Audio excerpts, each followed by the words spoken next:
If your vehicle has got a classic alternator, you've got your battery,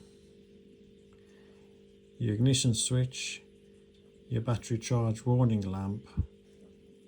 That will be illuminated when that switch is closed because there's an earth on the left. Start the engine. The alternator will be kicking out 14.8 volts through those diodes, which will make that side of the lamp positive as well as that side of the lamp being positive, so the lamp goes out.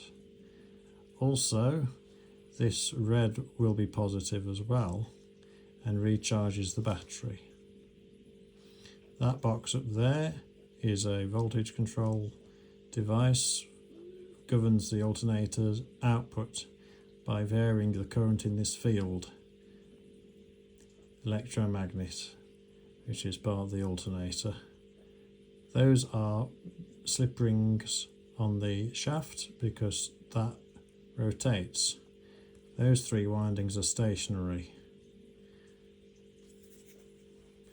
That lamp must be in circuit for that field to operate and the alternator to generate electricity to recharge the battery through those three diodes.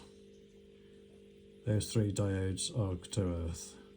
That's a capacitor to reduce electromagnetic interference noise, which will mess up your radio reception. If your vehicle isn't charging, it's worth checking that that connector is pushed in correctly. That's usually a bolt, very large wire, high current. 750 watts this particular alternator puts out from a motorhome. And when I bought the motorhome, that wire was disconnected.